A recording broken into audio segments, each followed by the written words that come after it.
Hello everyone and welcome back to my channel Criminology Gyan, and in today's video we will be solving DSSB Welfare Officer question paper 2019 and it is part 14।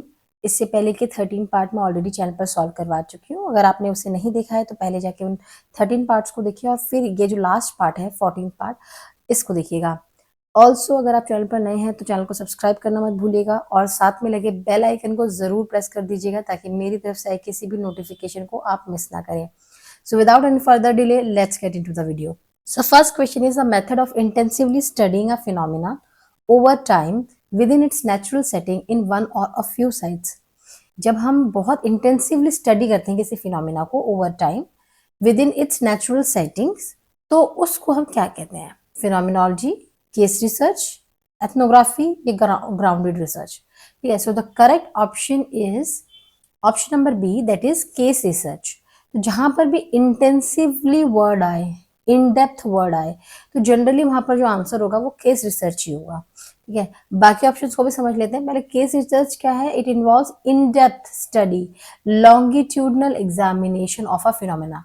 किसी भी phenomena को in depth समझने के लिए longitudinal examination करते हैं और उसे ही केस रिसर्च कहा जाता है।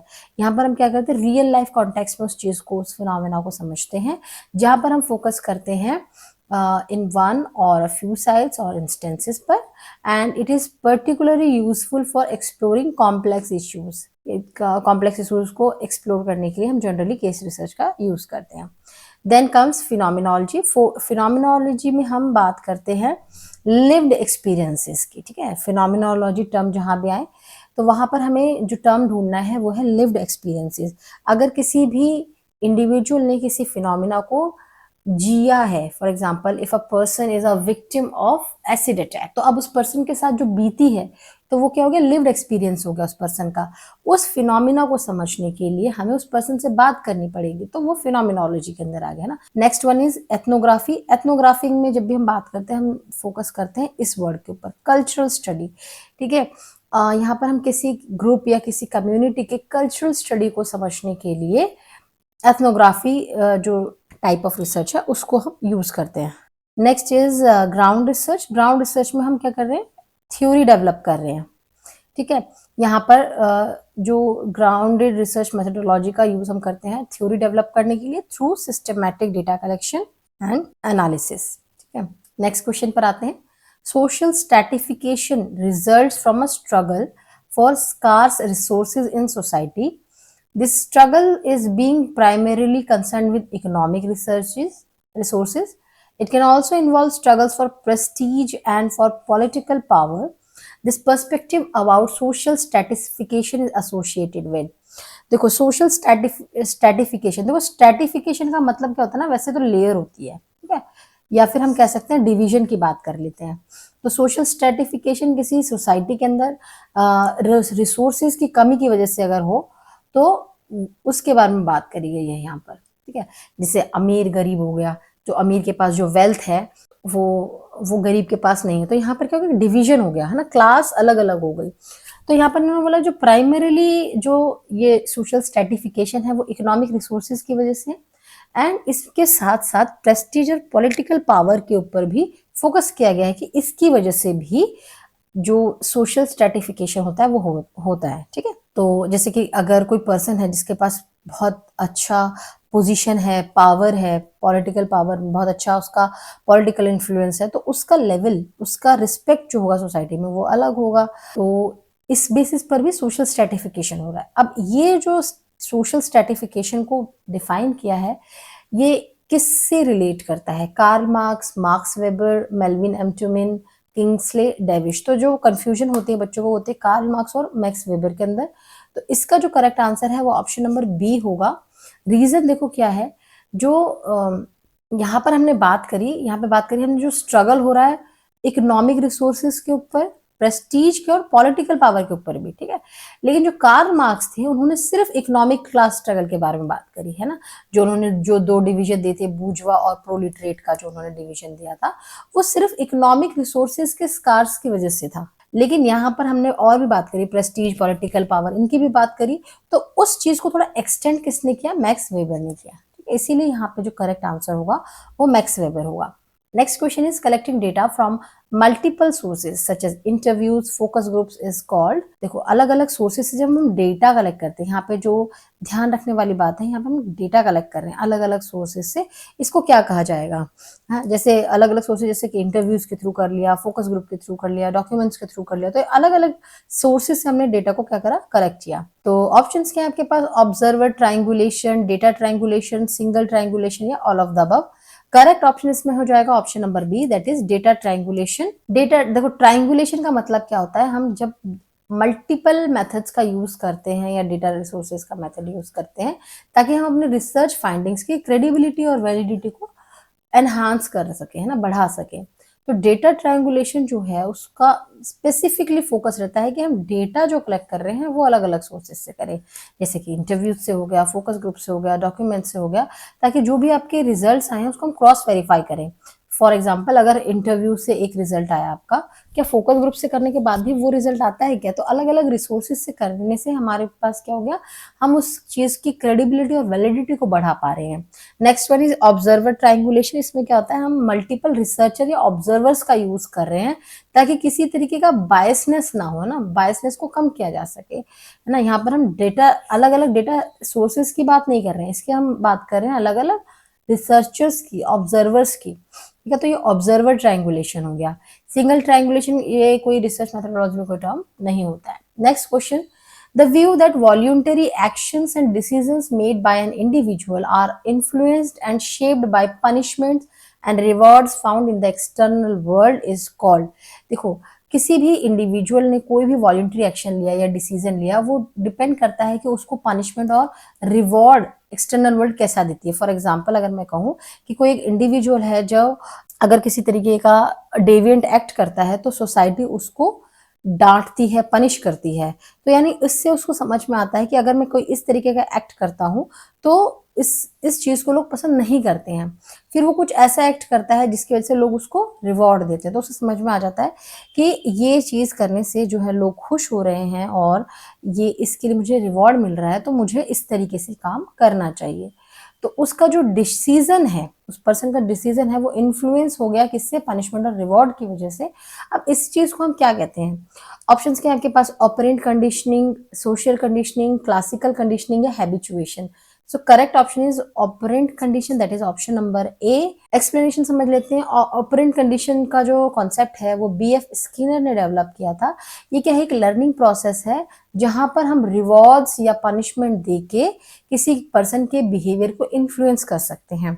रिवॉर्ड्स के अंदर जैसे हमने उस पर्सन को कुछ गिफ्ट दे दिए, कुछ शाबाशी दे दी, किसी भी फॉर्म में हो सकता है, जिसकी वजह से वो उस पर्सन को लगे कि इस बिहेवियर को जो है रिपीट करना चाहिए। भाई किसी पर्सन को अगर मैं किसी चीज को करने के लिए अगर रिवॉर्ड दे रही हूँ, फॉर एग्जाम्पल अगर कोई बच्चा है वो अपना होमवर्क कंप्लीट कर लेता है और उसके बाद मैं उसके अगर टॉफी देती हूँ या फिर गिफ्ट्स देती हूँ, तो उस बच्चे को लगता है कि अच्छा, मतलब होमवर्क करने से जो मेरी फैमिली है वो खुश होती है और इसीलिए मुझे रिवॉर्ड मिल रहा है, ठीक है।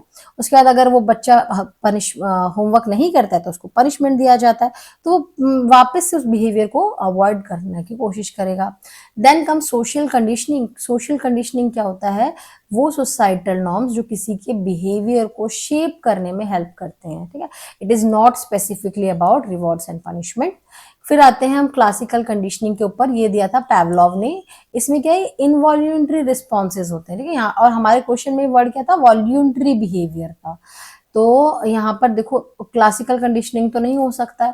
क्लासिकल कंडीशनिंग में क्या होता है कि हम किसी भी तरीके के स्टिमुलस या जब हमें मिलता है तो हम क्या है, ऑटोमेटिकली वो रिफ्लेक्स करते हैं। फॉर एग्जाम्पल, अगर मेरे हाथ में गर्म चाय गिर जाए, इवन तो मैंने अगर उसे नहीं देखा है, तो भी एक इंस्टिंक्ट आता है, मैं उसको झटक देती हूँ अपने हाथ को फटाक से, है ना।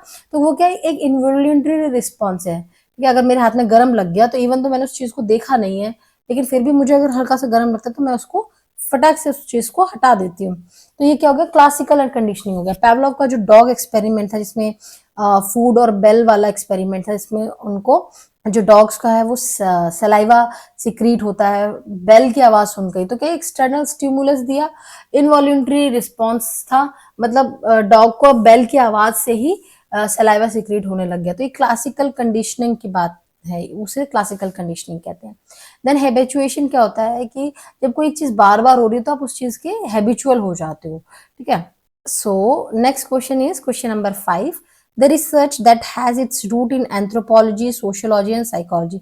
इस तरीके के रिसर्च जिनका रूट जो है एंथ्रोपोलॉजी में भी आपको देखने को मिल जाएगा, सोशियोलॉजी में भी देखने को मिल जाएगा और साइकोलॉजी में भी देखने को मिल जाएगा। एंड ऑप्शंस क्या है, पॉजिटिविस्ट, फॉर्मेटिव, इंटरप्रेटिव या क्रॉस सेक्शनल। इसका करेक्ट ऑप्शन है option number C, that is interpretive. देखो इंटरप्रेटिव रिसर्चेस क्या होते हैं, जहां पर हम ह्यूमन बिहेवियर को समझते हैं, किसी भी सोशल फिनोमेना को समझते हैं, उनके मीनिंग को समझते हैं from the participants perspective. Participants के पर्सपेक्टिव से हम उस चीज को समझते हैं, that is interpretive research. Positivist क्या होते हैं, जो कि इंपेरिकल एविडेंसेस पर फोकस करते हैं। Then comes formative. फॉर्मेटिव में क्या होता है, it is a type of research conducted during the early stages of a project. किसी भी प्रोजेक्ट के या किसी भी प्रोग्राम के अर्ली स्टेज पे फॉर्मेटिव रिसर्च को किया जाता है, ताकि उसके बारे में इंफॉर्मेशन ले सकें, इंसाइट्स ले सकें, ताकि फर्दर किस तरीके से डिजाइन करना है रिसर्च को, डाटा को कैसे कलेक्ट करना है, आगे फर्दर क्या स्टेजेस होने वाले हैं, उस बारे में हम डिस्कस करते हैं फॉर्मेटिव रिसर्च के अंदर। देन क्रॉस सेक्शनल स्टडी क्या होता है, यहाँ पर हम किसी भी एक पॉइंट ऑफ टाइम पे हम डेटा को कैप्चर करते हैं, ठीक है, क्रॉस सेक्शन स्टडी के अंदर। So next question is the rule of marriage in which an individual has to marry outside his or her own group is called. यहाँ पर क्या होता है कि ये इनमें से किस टाइप ऑफ मैरिज में किसी एक इंडिविजुअल को अपने ग्रुप से बाहर शादी करनी पड़ती है। फॉर एग्जाम्पल जो पर्सन अपना मतलब जो भी उनका ग्रुप है, ठीक है, उससे उसको बाहर शादी करनी पड़ती है। एंड ऑप्शंस क्या है आपके पास, एंडोगैमी, होमोगैमी, हाइपरगैमी या एक्सोगैमी। तो करेक्ट ऑप्शंस का है option number D, that is exogamy. समझ लेते हैं एक्सोगैमी क्या है, एक सोशल रूल है जिसमें एक इंडिविजुअल को अपने खुद के सोशल ग्रुप से बाहर शादी करनी पड़ती है, ठीक है। एंडोगैमी में क्या होता है, अपने खुद के ग्रुप में शादी करनी पड़ती है, जैसे कि कास्ट हो गया, खुद की कास्ट में या खुद के रिलीजन में शादी करनी पड़ती है, दैट इज एंडोगैमी। होमोगैमी क्या होता है, जहां पर सिमिलर सोशल कैरेक्टरिस्टिक्स वाले जो पार्टनर्स हैं, जैसे कि सेम क्लास हो गया, सेम एजुकेशन हो गया, तो इस तरीके के जो पार्टनर्स हैं वो खुद जो है मैरिज करते हैं, अपने सोशल कैरेक्टर्स जिनके सिमिलर होते हैं उनमें शादी करते हैं, दैट इज होमोगैमी। हाइपरगैमी क्या हो गया कि इनमें से एक पार्टनर, जो मैरिज में जो दो पार्टनर होते हैं उनमें से एक पार्टनर जो है कम से कम जो है हायर सोशल स्टेटस का होता है। फॉर एग्जाम्पल एक वुमेन जो है वो एक हायर कास्ट में शादी करती है, that is hypergamy. Question number 7 it includes judgement, knowledge and fluency in speech. Speech में जजमेंट, नॉलेज और फ्लुएंसी होती है, इसको क्या कहा जाता है। ऑप्शंस क्या है आपके पास, physical trait, ability trait, personal trait या सोशल ट्रेट, ठीक है। सो करेक्ट ऑप्शन जो इसमें हो जाएगा वो है option number B, that is ability trait. Ability trait जो है किसने दिया था, रेमंड कैटल ने दिया था। ये बताते कि कोई पर्सन कितने इफेक्टिवली किसी भी टास्क को कंप्लीट कर सकता है, अच्छे से कर सकता है, प्रॉब्लम सॉल्व कर सकता है या किसी भी सिचुएशन में अडेप्ट कर सकता है खुद को। अब इसके अंदर कौन कौन से स्किल्स आते हैं, इंटेलिजेंस हो गया, रीजनिंग हो गया, वर्बल फ्लुएंसी हो गया, या बाकी तरीके के स्किल्स हो गए, that is ability trait. Physical trait में हम बात करते हैं बॉडी के कैरेक्टरिस्टिक्स की, है ना कि पर्सन के स्किल्स की बात करते हैं हम। इसमें हम बात कर रहे हैं सिर्फ बॉडीली कैरेक्टरिस्टिक की, कितना कैसा पर्सन दिखने में है, कितनी स्ट्रेंथ है उस पर्सन की, इस बारे में बात करते हैं। पर्सनल ट्रेट के बारे में हम बात करते हैं, पर्सनैलिटी कैरेक्टर की, पर्सन एक्सट्रोवर्ट है, इंट्रोवर्ट है, इमोशनल है, किस तरीके से, तो हमने वहाँ पर पर्सनैलिटी की बात कर ली, तो that is personal trait. Then come social trait. इसमें हम क्या करते हैं, हम इंटरपर्सनल बिहेवियर, आपस में लोगों का बिहेवियर कैसा है उस बारे में हम बात करते हैं। इसमें आ जाता है जैसे लीडरशिप हो गया, कोऑपरेटिव कितना है वो पर्सन, ये हो गया उसका सोशल ट्रेट, ठीक है। Next question number 8, an element of containment theory thought to be responsible for insulating an individual from criminal activity. तो इसमें बोला कि इनमें से ये जो कॉन्सेप्ट है वो कंटेनमेंट थ्योरी का है, एलिमेंट है, जो कि किसी भी पर्सन को क्रिमिनल एक्टिविटी से बचाता है ना, कि वो पर्सन जो है उसके पास अपॉर्चुनिटी रहती है उसके बाद भी क्रिमिनल एक्टिविटी नहीं करता है। तो इसमें जो ऑप्शंस है वो है self control, social concept, self concept या none of these. Option number C is correct, that is self concept. Containment theory किसने दी थी, वॉल्टर रेकलेस ने दी थी। यहाँ पर क्या बताते हैं कि इंडिविजुअल जो है कोई भी क्रिमिनल बिहेवियर करने से अपने आप को रोकते हैं, that is because of two types of factors, inner containment है ना, and outer containment. Inner containment मतलब इंटरनल फैक्टर्स, और आउटर कंटेनमेंट मतलब एक्सटर्नल सोशल प्रेशर्स, ठीक है, इनसे जो है इंडिविजुअल अपने आप को रोक के रखता है। देन सोशल कॉन्सेप्ट क्या होता है, एक इनर कंटेनमेंट का ही एक क्रूशियल इंपॉर्टेंट पार्ट होता है, जिसमें हम बात करते हैं पॉजिटिव सेल्फ कॉन्सेप्ट की, सेल्फ एस्टीम की, सेंस ऑफ रिस्पॉन्सिबिलिटी की, जिसकी वजह से वो पर्सन जो है क्रिमिनल बिहेवियर को नहीं करता है। सेल्फ कंट्रोल क्या है, सेल्फ कंट्रोल गॉटफ्रिडसन एंड हिर्शी की थ्योरी है, उसमें सेल्फ कंट्रोल वर्ड है, कंटेनमेंट थ्योरी में सेल्फ कंट्रोल कोई वर्ड नहीं है। देन सोशल कंट्रोल की हम बात करते हैं, ये एक्सटर्नल फोर्सेस से रिलेटेड है, जैसे कि लॉज हो गया, फैमिली बॉन्ड्स हो गया, जो कि आउटर कंटेनमेंट की बात करता है। Then next question is question number 9, the dash is the simple average of all the values in a given distribution. किसी भी गिवन डिस्ट्रीब्यूशन में सभी वैल्यूज का जब हम क्या करते हैं एवरेज निकालते हैं तो उसको हम क्या कहते हैं, मीडियन, मोड, अरिथमेटिक मीन या dispersion. Correct option is option number C, that is arithmetic mean. Arithmetic mean आपको मैंने बता दिया कि क्या होता है, हम सभी वैल्यूज को प्लस करके और उसको नंबर ऑफ वैल्यूज से डिवाइड कर देते हैं तो हमें क्या मिल जाता है, उसका एवरेज मिल जाता है, जिसे हम अरिथमेटिक मीन कहते हैं। मोड क्या होता है, किसी भी ऑर्डर्ड डेटा का जो मिडल वैल्यू होता है उसे हम कहते हैं मीडियन। मोड क्या होता है, किसी भी डिस्ट्रीब्यूशन में सबसे ज्यादा बार जो वैल्यू आया है उसको हम कहते हैं मोड। डिस्पर्जन क्या होता है कि कितना जो डेटा है वो स्प्रेड है, रेंज, वेरिएंस, ठीक है, that is dispersion. Next question is question number 10 and this is the last question and with that ये कंप्लीट हो जाएगा। एंड क्वेश्चन नंबर 10 क्या है, it refers to a general perspective stating that the cause of criminal behaviour can be found in the mind of individual. किसी भी individual के mind में criminal behaviour चल रहा है, इस बात को जनरली किस थ्योरी में कहा गया है। ऑप्शंस क्या है आपके पास, personality theory, psycho analytical theory, psychological theory या psychodynamic theory. Option number C is correct, that is psychological theory. ठीक है, साइकोलॉजिकल थ्योरी क्या है, ब्रॉडली एक्सप्लेन करता है कि किसी भी पर्सन के मेंटल प्रोसेस में ये चीजें चल रही होती हैं कि किस तरीके से क्या चीजें होती हैं, क्रिमिनल बिहेवियर करना है या नहीं करना है ना, जैसे cognition, personality, learning, emotional development, इस सब के बारे में बात करते हैं। तो उसी में ही साइकोलॉजी उसके माइंड में से ही रिलेटेड है सारे बिहेवियर। देन पर्सनैलिटी थ्योरी में क्या होता है, it is a subset of psychological theory जो कि इम्पल्सिविटी, एग्रेशन, इस बारे में बात करता है। साइको एनालिटिकल थ्योरी क्या कहता है कि अगर पर्सन के अनकॉन्शियस माइंड में चीजें चल रही हैं तो वो क्या होगा, psycho analytical theory. And psychodynamic theory क्या होता है, साइको एनालिसिस थ्योरी को ही एक्सपेंड करता है, बट यहाँ पर भी क्या है, अनकॉन्शियस कॉन्फ्लिक्ट्स के बारे में बात करते हैं। और क्वेश्चन में कहीं भी ना वर्ड अनकॉन्शियस नहीं है, बस इन्होंने बोला कि किसी भी इंडिविजुअल के माइंड में हम क्रिमिनल बिहेवियर को समझ सकते हैं कि हाँ कोई पर्सन जो है इसके माइंड में इस चीज को चल रहा था तो इसलिए वो क्रिमिनल बिहेवियर कर रहा है। तो इसीलिए एक जनरल पर्सपेक्टिव की बात करें तो साइकोलॉजिकल थ्योरी इसका आंसर होगा, अदरवाइज साइको एनालिटिक्स थ्योरी इसका आंसर होता। So that's it for today's video. I hope this video was helpful for you, और and if you find this video helpful then आपको क्या करना है, चैनल को सब्सक्राइब करना है, इसको शेयर करना है और वीडियो को ढेर सारा लाइक देना है और कमेंट्स करने हैं इसके ऊपर। साथ के साथ आप मेरा टेलीग्राम चैनल ज्वाइन कर सकते हैं, टेलीग्राम चैनल का लिंक